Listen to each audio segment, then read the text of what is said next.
out with friends when my phone kept buzzing when he asked. I got defensive, and then It all started when I made myself look suspicious to my husband by not letting him see my phone.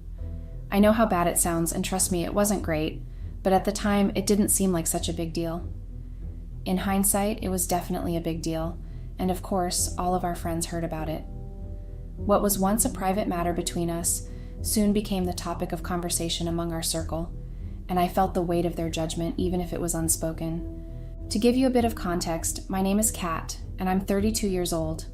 I met my husband, Tom, who's the same age as me, about 5 years ago at a mutual friend's party.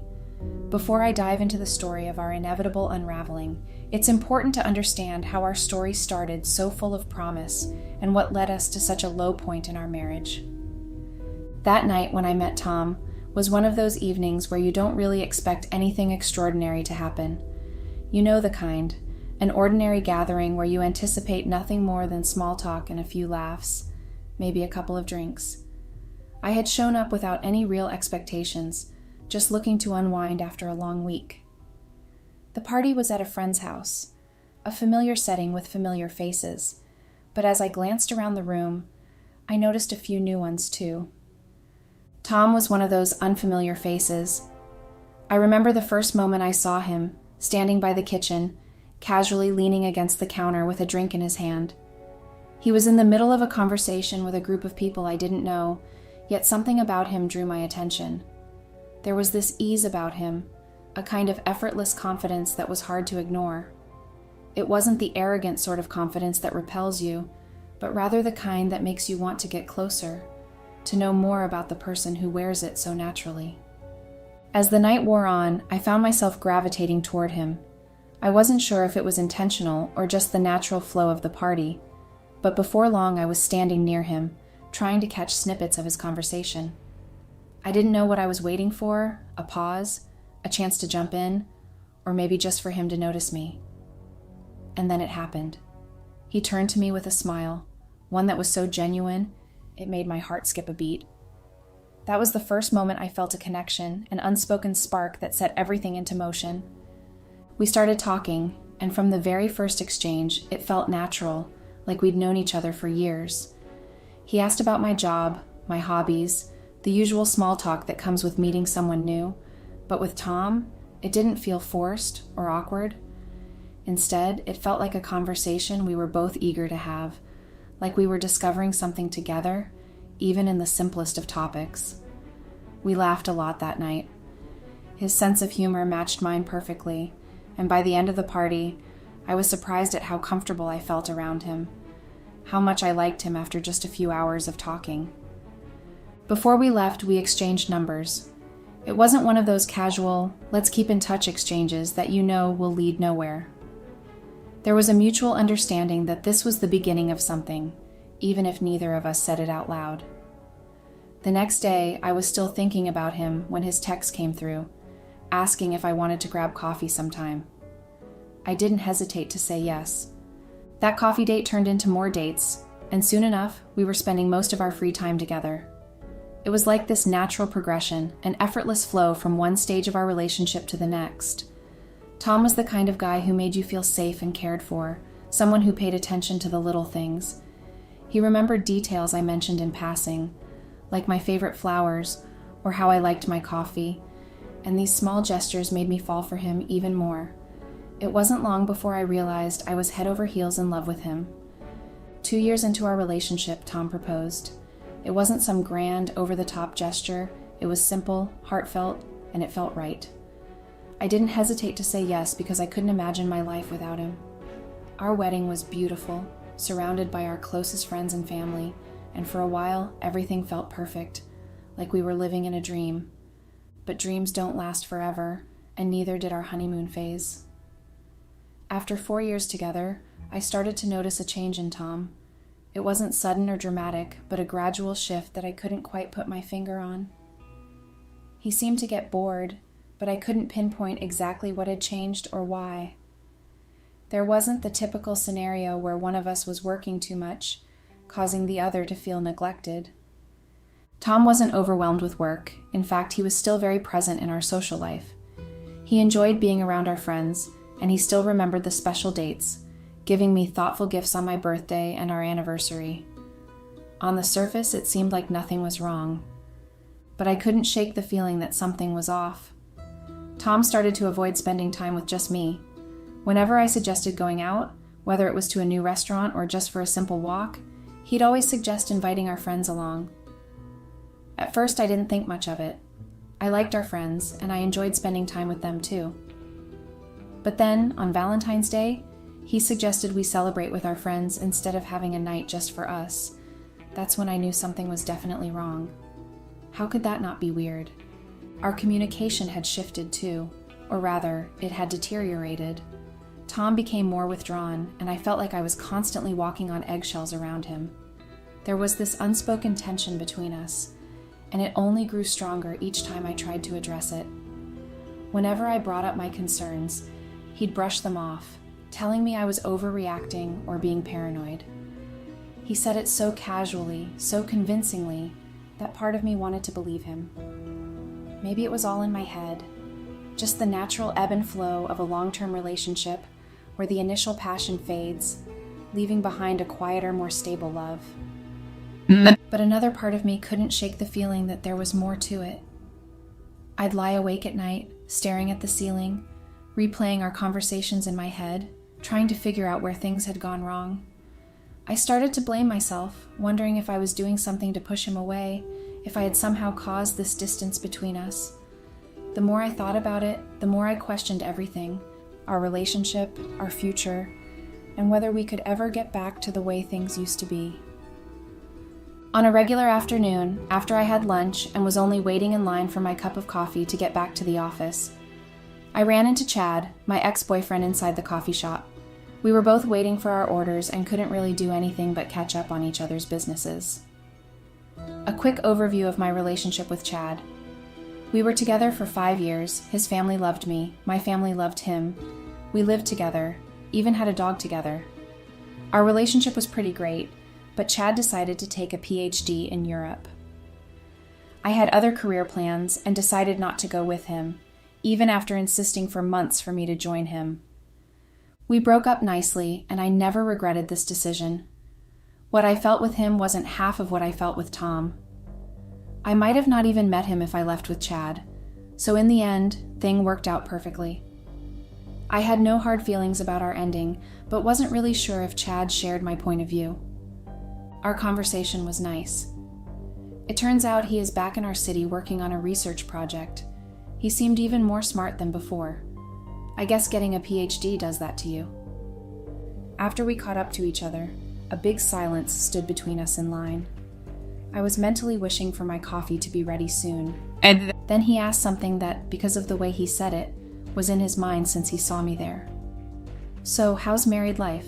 My sister told me after she got your invitation, then I never heard from you again." "It's good. It's, boring sometimes, but it's good to have someone always there for you." He looked sad and didn't say anything. Then I asked, "How about you? Do you have someone?" "Well, it's complicated. I have a kid, but Noah's mom and I aren't together anymore." I almost gagged. For some reason I wasn't expecting, but didn't let him notice by asking how old his kid was. To which he answered, "He's only 2. That boy is my everything, seriously. We were pretty happy about it when we discovered the pregnancy, but it was such a chaotic period our relationship didn't survive." Eventually we got our orders, but Chad was telling me about his ex, and I had a strange curiosity to hear about it, so we got a table and put all those years into perspective. Turns out he never married the mother of his kid. They were together for a year when she got pregnant. Both of them were very excited about it, but his ex suffers with a mental health condition, and she was committed to a clinic to try to control it. Chad said she was never really fit for being a mom and taking care of Noah, but Chad only realized that after he was born. He was pretty much a single parent and the only one his kid could count on. I felt some sort of shivering while hearing my ex-boyfriend talk about his parental duties. For some reason, it made him even more attractive. We talked for an hour, then we exchanged numbers and followed our ways to our regular lives. I didn't have any second intentions, and Chad didn't seem to have them either. It was in a friendly way, not in a cheating on my husband way. I was sure it wasn't something Tom had to worry about, so I didn't even tell him. Chad and I started texting each other frequently. I'd send him articles about parenting, which would show up on my social media. He'd send me my favorite food recipes, since he already knew which they were. We'd talk about work, family, and friends. Turns out we were becoming very close. It was fun having someone to talk to who really cared about what I was saying. I didn't really think it was a big deal until this specific night I went out with Tom and our friends. We were having dinner at this couple's house. We were eating pizza, drinking wine, and having a lot of fun. Then there was my phone. With Chad's text messages, it started buzzing more frequently, and I could tell Tom was noticing it too. I've always been the kind of person who keeps their phone close. It's not like I'm hiding anything, well, not anything major, but I'm just a private person. The thing is, Tom has never been the type to pry. He never asked to see my phone before, and I never felt the need to keep it from him. But then, it started buzzing while we were having dinner. Tom glanced over at it, and I immediately felt this wave of anxiety wash over me. I reached for it faster than I should have, pressing the screen to keep it from lighting up. He noticed. How could he not? I only skimmed the screen with my eyes and saw a few of Chad's texts. He was venting about this recent situation with Noah's mom. "Who's that?" Tom asked, trying to sound casual, but I could hear the suspicion in his voice. "Just a friend," I said quickly. Too quickly, and I could see the doubt in his eyes. "I know how this looks. I know what you're thinking, that I'm guilty, that I'm hiding something. And maybe I am, but it's not what you think." The problem was, the more I tried to act normal, the more I ended up looking suspicious. Tom didn't say anything else at the time, but I could feel the tension hanging between us. It was like this invisible wall had been built overnight, and neither of us knew how to break it down. I spent most of the dinner telling myself it was nothing, that I was overreacting, but I knew deep down that something was wrong. It got worse a few hours later. Every time my phone buzzed, I'd feel that same anxiety, and I knew Tom could sense it too. He started watching me more closely, like he was waiting for me to slip up, to give him a reason to ask me outright what was going on. And the more he watched, the more I felt like I had something to hide, even if I didn't. We had all finished eating. Everyone was on their, who knows how many, glass of wine. Then my phone buzzed again. I felt Tom's eyes on me immediately, and I could feel that knot in my stomach tightening. I tried to ignore it, to act like everything was fine, but I could see the suspicion growing in his eyes. I knew I had to do something, say something to ease his mind, but the words wouldn't come. I was frozen, caught in this moment where everything could either go back to normal or spiral completely out of control. But then it buzzed again, and Tom couldn't hold back any longer. "Who keeps messaging you?" he asked, his tone more demanding this time. I felt my heart race, my palms sweating as I tried to think of an answer that wouldn't make things worse. "It's just a friend," I repeated, but I knew it wasn't enough. He wasn't going to let it go this time. "Let me see," he said, holding out his hand, and that's when I knew I was trapped. I couldn't let him see my phone, not because of what was on it, but because of what it would mean if I did. It would be the final confirmation that something was wrong between us, that our relationship had reached a point where trust was no longer enough. So I did the only thing I could think of. I got defensive. I pulled my phone closer to me, shaking my head. "Why do you need to see it? Don't you trust me?" The room went quiet. Our friends, who had been laughing and chatting just moments before, suddenly fell silent, their eyes darting between us. I could feel the tension building, could see the hurt in Tom's eyes as he stood there, his hand still outstretched. "I just want to know what's going on, Kat," he said quietly, but I could hear the strain in his voice. And then, instead of answering him, I just stood up and said, "I want to go home." Without facing him, not with all those eyes on us, not with the weight of what I'd done or hadn't done hanging over me. As I walked out, I could feel the stares of our friends, the questions they wouldn't ask out loud, but that would linger in their minds, in our conversations, in every interaction going forward. I heard Tom get out of his chair, sighing like he was annoyed. He apologized, said goodbye to our friends, and followed me. Our conversation in the car was chaotic. "Do you have to act like that in front of our friends? What the hell is wrong with you?" Tom said while starting the car. I rolled my eyes and answered, I wasn't the one making a scene over a phone. He looked at me like he wanted to kill me. Are you going to tell me who the hell has been texting you? Jesus, Kat. Are we actually the kind of couple who has fights over this? Can't you just be honest? I told you it's just a friend, I said with a very loud tone of voice. What friend? He asked, and I went silent. He asked me again. I sighed and answered, It's Chad. Chad? Who is Chad? He looked confused. Then I told him it was my ex-boyfriend, and he remembered where he knew that name from. We met the other day at a coffee shop by accident. After that, we started texting. But it's literally nothing. We talk about food and kids because he has one. Tom was the one who went silent. He tapped his fingers on the wheels like he was thinking about it. I don't feel comfortable with this. You know how hard it was for me to make your family like me after that guy. I don't want you talking to him. He was actually right. My family never agreed with my decision of staying here and breaking up with Chad. They thought he was perfect for me. Their hopes that I'd go back to him were kept alive until I started dating Tom. They thought he was just a rebound, even though I met Tom 1 year after Chad and I broke up, and used to tell me there was still time to go to Europe after Chad. It made sense that Tom didn't like him, but I was mad because of the rude way he talked to me. It was unnecessary. I was silent until we got home. I went straight to our room, got a small bag, and started taking a few clothes from the closet and putting it in it. Where are you going? Tom asked, and I answered, to my mom's house. Seriously? Because of something so stupid? I felt my blood boiling with what he said. Yes, Tom. You know what I don't feel comfortable with? You talking to me, your wife, as if I was a cheater or somehow your property. Like you have the right to break my privacy whenever you feel like it, and if I find it weird, you can just yell at me. I don't like that, so when I'm back tomorrow, I hope you're not a jerk anymore. He just stood silent. I got downstairs to our garage, but looking at my car, I realized I was too drunk to drive. I don't know exactly why. I don't even think I thought about it at the moment, but I called Chad.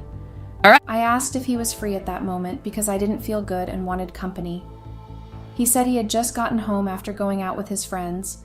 Noah was with his parents, and he said I could go to his apartment. He said he'd offer to pick me up, but the beers he had were keeping him from doing that. I don't remember exactly how I ended up in Chad's bed, but I know that the guilt was immediate.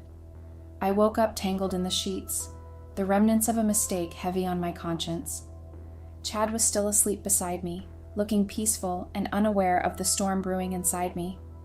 I felt sick to my stomach, not just from the wine, but from what I had done. I left without waking him and called an Uber. The drive back home felt endless, each passing mile filled with self-loathing and dread. I couldn't stop replaying the night in my head, the way I had let my anger and frustration with Tom push me into something so reckless. I had betrayed him in the worst way, and the reality of that hit me harder than I expected. When I got home, Tom was already up, sitting at the kitchen table with a cup of coffee in front of him. He looked up when I walked in, his eyes narrowing as he took in my disheveled appearance. The tension in the room was palpable, and I knew there was no way to avoid what was coming. "Hey, you're back?" he asked, his voice cold and controlled, but there was an edge to it that made my heart race. I couldn't lie. Not anymore. "I went to Chad's," I admitted, my voice barely above a whisper. His expression didn't change, but I saw the flicker of pain in his eyes, quickly replaced by anger. "So you did exactly what I thought you would. How long has this been going on, Kat?" "It was just this once," I said, but the words felt hollow even to me. "It didn't mean anything, I swear." Tom stood up so quickly that the chair he was sitting on nearly toppled over.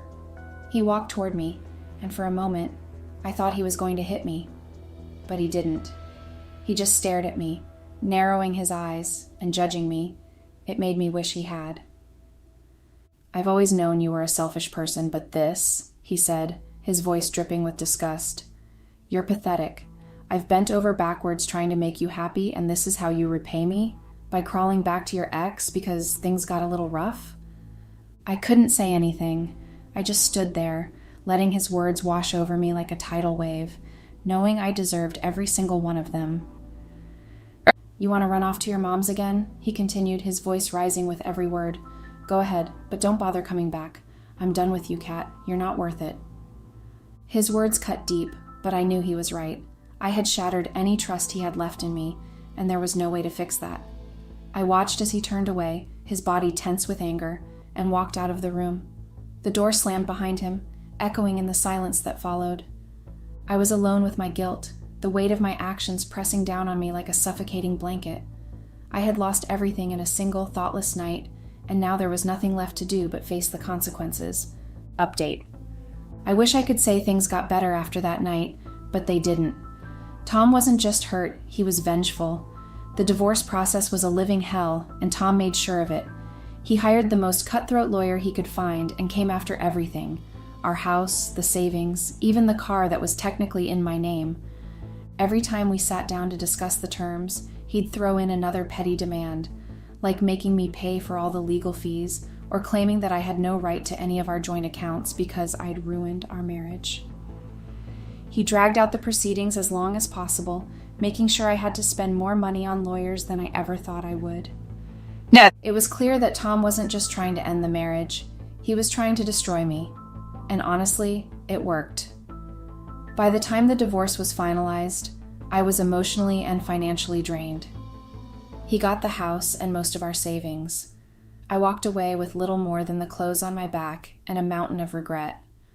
The worst part was, even after everything, he made sure to let our mutual friends know the real reason for our divorce.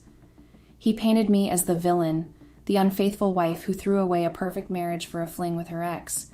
And while I'm far from blameless, the way he twisted the narrative made it impossible for me to even defend myself.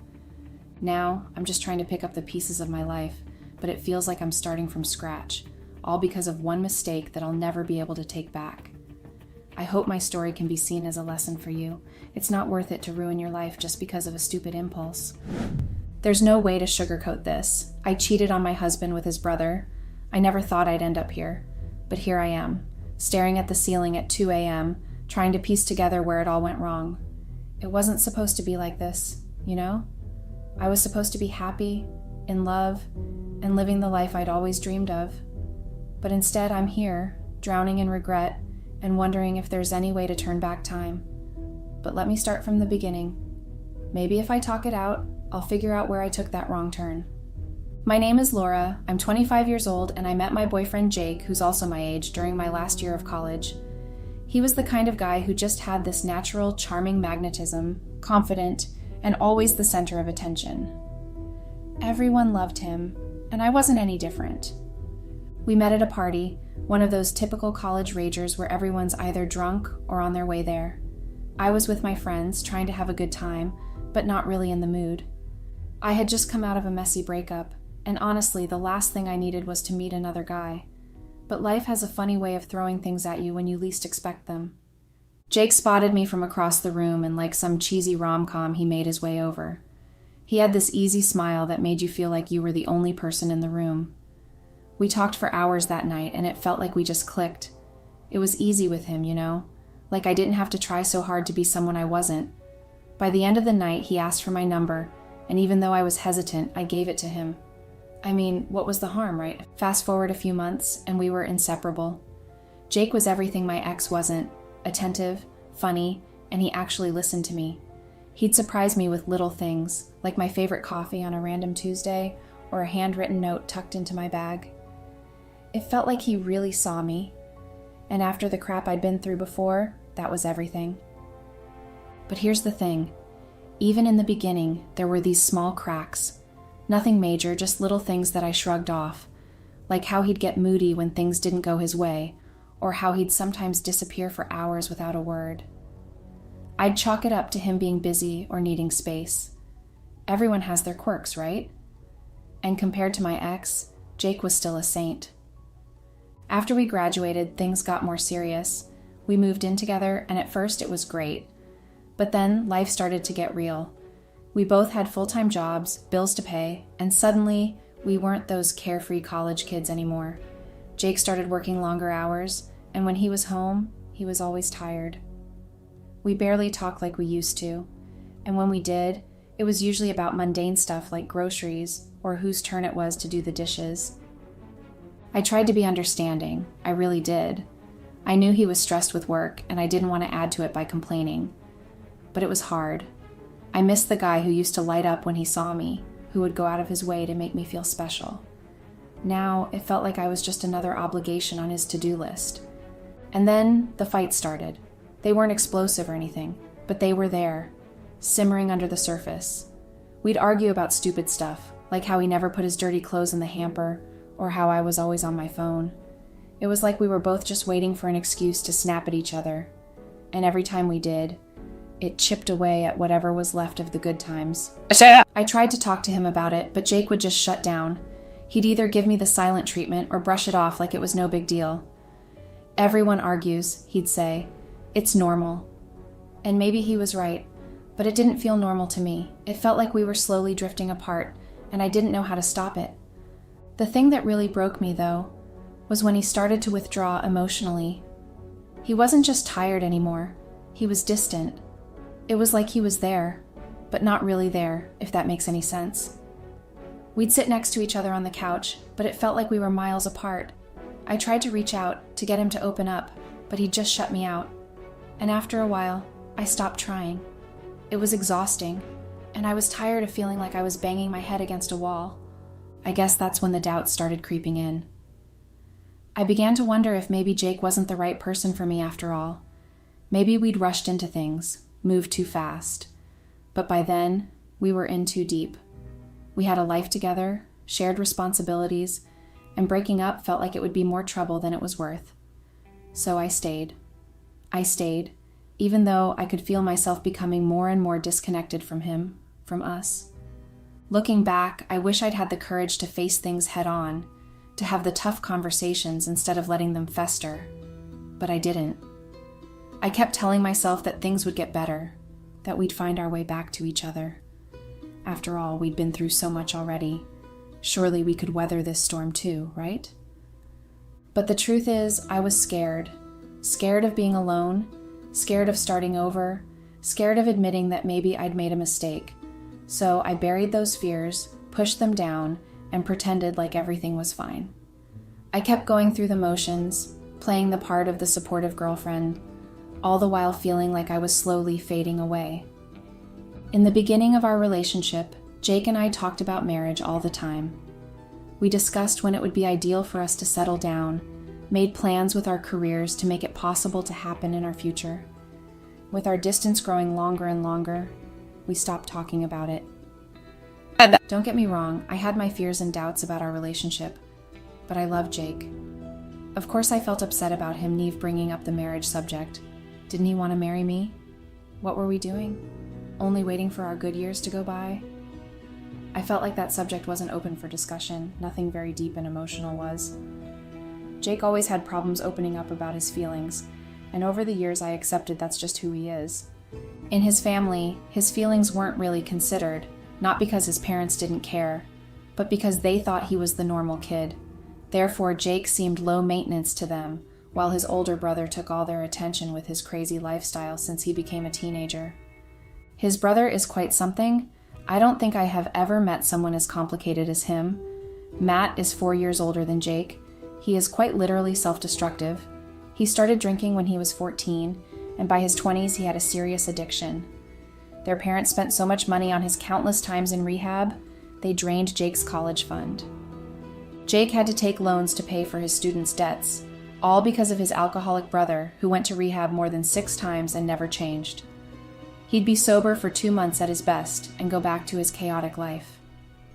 His problem isn't just alcohol. It was the random women he met and had extremely unhealthy relationships with.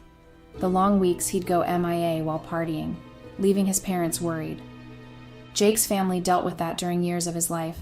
Matt's problems were so big, Jake couldn't have actual family support with what he went through while growing up. It made sense Jake having issues to talk about what he felt. It was such a delicate and complicated situation, I couldn't really blame him for being this way. It was around the time that Jake and I started drifting apart that Matt came back into his family's lives. He'd been out of the picture for a while, off on another one of his reckless escapades, and Jake had learned not to expect much from him. I didn't know Matt all that well at the time, mostly because Jake never talked about him unless it was to express his frustration. Jake seemed to hate Matt for all that he did, but he still loved him as a brother. I guess that's the worst part for Jake. But when Matt showed up at our doorstep, looking like he'd been through hell and back, something in me softened. I mean, here was this guy, Jake's brother, who clearly needed help, and for the first time, I felt like maybe I could be the one to offer it. Jake wasn't thrilled to see him, though. They exchanged some words, but it was mostly Jake laying down the rules. Matt could stay for a while, but only if he was sober and looking for a job. Jake wasn't going to let him drag us into his mess. Matt agreed, of course. He always did. And just like that, he became a part of our lives again. Jake insisted that Matt didn't talk to their parents if he wasn't sober. He pretty much begged for Matt not to show up at home asking for money or any sort of help to get clean again.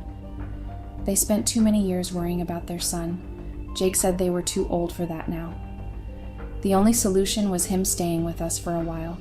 Clearly, it was Jake's personal hell. At first, it was okay. Matt was surprisingly quiet, almost like he was trying not to make waves. He kept to himself, spent most of his time looking for work online or helping out around the apartment. I could see he was making an effort, and honestly, I respected him for it. Jake, on the other hand, was skeptical. He'd seen this show before, Matt playing the part of the reformed man, only to slip back into his old ways the moment things got tough. My work was flexible. I was usually in the home office and only showed up at the company a few days of the week. Therefore, Jake's absence during those long work hours meant that it was mostly just me and Matt at home. We'd chat now and then, nothing too deep at first. But as days turned into weeks, I found myself talking to him more and more. I hadn't realized how lonely I was until Matt started filling that void. He was funny in a dark, self-deprecating way, and he had this charm that was hard to ignore, even when he was being a bit of an asshole. He was a typical bad boy. That's cute for a teenager, but he kept the character until his 30s. I felt bad for sympathizing with him. It was the first time I had long interactions with him, because he was never really around. I thought he'd be this huge jerk who would throw up on my couch after mixing vodka with all the other booze he could think of. But he was being nice. He was doing most of the house chores, which I couldn't complain about. One night, after Jake had gone to bed early, Matt and I stayed up talking. It was the first time he really opened up to me about his struggles. He told me about the guilt he carried, the way he hated himself for all the pain he'd caused his family, and how he felt like a lost cause. I didn't know what to say, so I just listened, and in that moment, it felt like we understood each other in a way that Jake and I hadn't in a long time. Maybe that's where the lines started to blur. I'd never felt like I had to take care of Jake. He was always the strong one, the one who had it all together. But with Matt, I felt like I was needed, like I could be the one to help him find his way out of the darkness. And, if I'm being honest, I liked the way it made me feel. Important. Special. It wasn't long before those late-night talks turned into something more. I don't know when it crossed the line. I wish I could say I screwed up my life because I had too many glasses of wine at night at home and was too horny to function, but that wasn't the case. We threw away all of our alcohol after Matt started living with us, so the responsibility of sleeping with Matt after we spent all night talking about mental health issues was totally mine. I should have pulled away, should have stopped it before it went any further. But I didn't. We were sitting on the couch, whispering our problems to each other to not wake Jake. Matt simply kissed, without even hesitating. I pulled away from him and stared at him shocked, which lasted for a few seconds until I kissed him back. In that moment, all the loneliness, all the frustration I had been feeling with Jake seemed to melt away. It was wrong, I knew that, but it felt so good to be wanted, to be seen. After that night, things escalated quickly. We'd steal moments when Jake wasn't around, a touch here, a glance there. It was like we were playing with fire, and every time we got away with it, the thrill made it harder to stop. But as much as I tried to tell myself it was just physical, I could feel something deeper forming. I started looking forward to the times when Jake would leave for work because it meant I could be with Matt. It was twisted, but in a way, it was the only thing that made me feel alive. Matt was different when we were alone. He wasn't the screw-up everyone else thinks. He was vulnerable, honest, and in some strange way, he made me feel like I was the only person who really understood him. He'd tell me things he'd never told anyone, about the things he'd done, the people he'd hurt, and how he felt like he was always one step away from falling apart. And I'd listen, telling myself I was helping him, that maybe I could be the one to fix him and be the cause of the end of this family fight, even though I knew deep down that was a lie. It wasn't just about sex, though that was definitely part of it. It was about filling a void that had been growing between Jake and me for a long time. Matt was everything Jake wasn't, in a good and a bad way. He was open, raw, and despite all his flaws, he made me feel needed in a way Jake never had. It was intoxicating, and the more time I spent with him, the more I found myself drifting further away from Jake. The guilt was a big feeling inside my mind, but its effect on me wasn't strong until one specific night I had with Jake. I spent all morning and afternoon of Friday in the company I worked for, had many meetings and couldn't wait to get home. I opened our apartment door and walked into a deafening silence. I called for Jake, no answer, then called for Matt, no answer either. I walked to our room. Jake was sleeping. It was 8 p.m. and Jake was dead-ass asleep. I got closer to him and saw sleeping pills on his side's bedstand. Jake struggles with insomnia when he is anxious and stressed, so he always got prescribed medication to help with it. One thing I definitely knew. When he takes the pills, it's because things are rough and that's the only way he can deal with them. I softly brushed his hair with my finger to get it off his face, but he suddenly woke up as if someone was trying to attack him. The sudden move scared me. "I'm sorry, baby. Didn't mean to wake you." I apologized as he got back from his sleep to our reality and sat on the bed. "It's okay, Elle." He called me by the personal nickname he made up for me. "I've been here since lunchtime, my boss. I wasn't feeling good." He said while yawning. He slept for 8 hours in the middle of the afternoon and still looked tired. "Did something happen, love? You know you can't take these pills during the day. You won't get any sleep at night." I could hear my own concerned tone of voice. "Oh, Elle, nothing could hold me from spending the next 20 hours asleep. I feel like crap." "That's usually your way of dealing with things. Want to tell me what happened?" I could feel something has happened between Jake and Matt. I just secretly hoped he didn't tell Jake about us. Matt took money from Mom and Dad. He asked for the bank account information, which only the three of us have access to, and they gave it to him like it was nothing. He took $20,000 from our parents and ran away. I could feel my blood boiling in anxiety. I couldn't even make up a proper sentence and just asked Jake to explain how that happened in one morning. Mom and Dad were giving him money ever since he started living with us, but of course he thought of another way to screw up his family. I checked the bank app, all gone. He transferred to himself around 10 a.m. All of his things were gone, and I went to my parents to yell at them. After that, I just came home and Jake couldn't finish his sentence because he started crying, more like sobbing, something I had never witnessed before. Wait, how? Why? But he was clean. What would he do with the money? Matt was getting better. We were helping him. What the hell? Why would he do this? I was holding myself to not cry along with Jake. That's what he does. He shows up out of nowhere, usually because he needs money, but he is too smart to ask. He acts all sober and healthy, starts being a regular figure in our lives, then he chooses the best moment to rip off money from Mom and Dad, and they are stupid. Of course they give it to him. Seriously, why was I born into his family? The tears would come out even more as he talked. I do everything for them. I take Matt in when he is all screwed up. I try to protect my parents from his bullshit, and for what? They still do everything for him and I'm just a side piece. How could they love my screwed up brother more than me? Jake, you know that's not true. They love you. I think it's hard for them to see someone they raised, someone they saw as a newborn and grew up as their healthy, perfect little kid, losing his life because of addiction. They are parents. Their job is to worry. I don't know if what I said could make things better or worse. They drained out my college fund because of him, because of his damn rehab. I did everything in my life to be perfect, to not grow up in his shadow. Now he steals from my family, to pay his debt to drug dealers and pay for hookers. That's their favorite son. Jake laid on the bed and rested his head on my lap while sobbing. What? He does drugs? How did we not notice?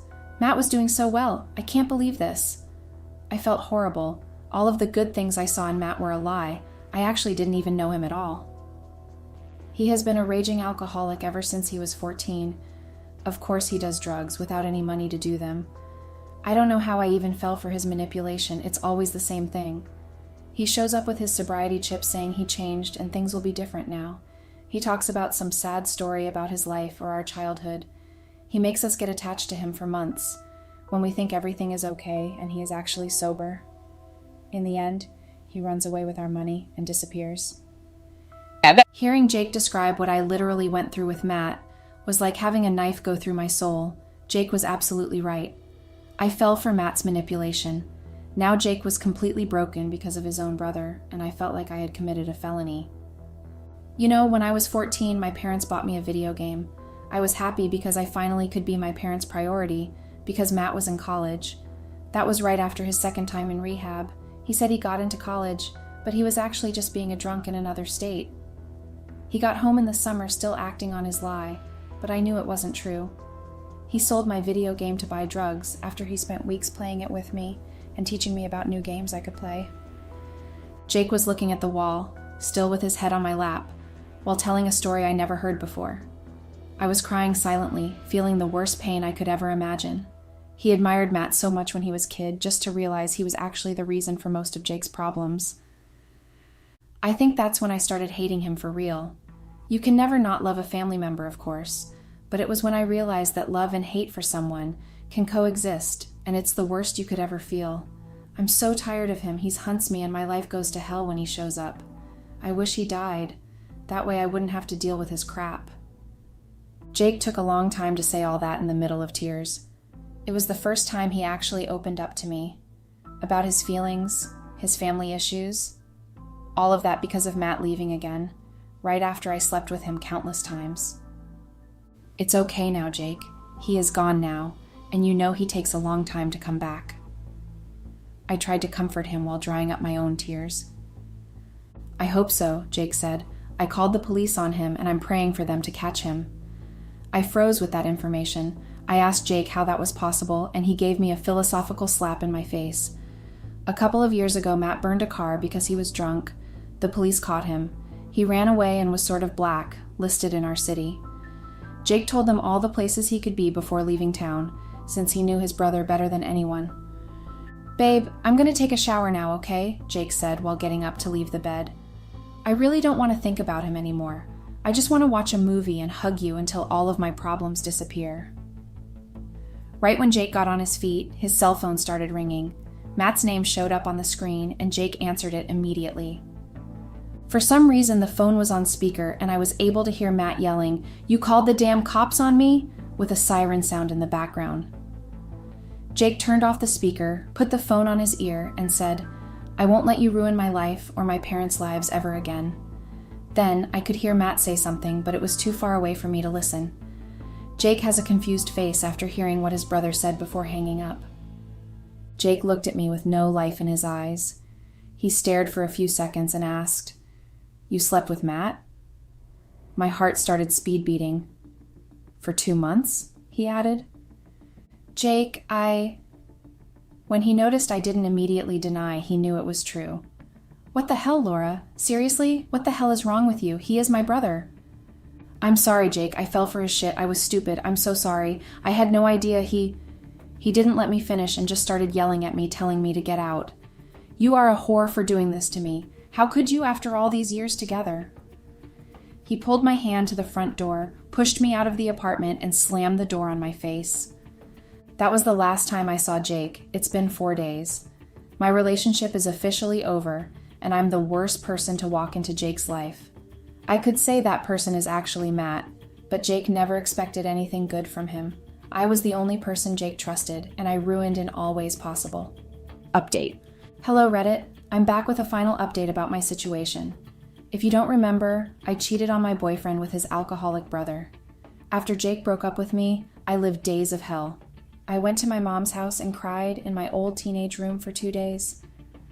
Eventually, I had to go back to work being haunted by memory flashes, which started on the day Jake found out about the cheating. I didn't hear anything from Matt. I was disgusted realizing I was just one more of the stupid people he manipulates to get what he wants. I couldn't blame it all on him, unfortunately. I was the girlfriend who had an affair with the brother. I let him live in our house for 2 months while doing dreadful things on the bed I slept daily with my boyfriend of 4 years. I was aware of what I had done, and it felt horrible. I couldn't stop drinking and crying without any news of Jake. A couple of weeks later, I felt the pain was fading a little bit, and I was starting to get my life back together. That was until I started getting sick. I felt muscular pains, fever, and an even worse symptom which made me rush to the hospital. I knew the test I needed to take and already imagined I'd hate the results. Breaking news: I got infected with syphilis as a gift of my affair with Matt. If I didn't believe in karma by then, I definitely proved it exists. One and only good side of this is that I didn't transmit it to Jake, since our emotional distance was also sexual. I'm getting treated now, and eventually the humiliation period will end. That's literally all I have to tell you, so as in last advice from the last person you'd wish: be responsible and don't get involved with your significant other's family, and most of all, don't cheat on them.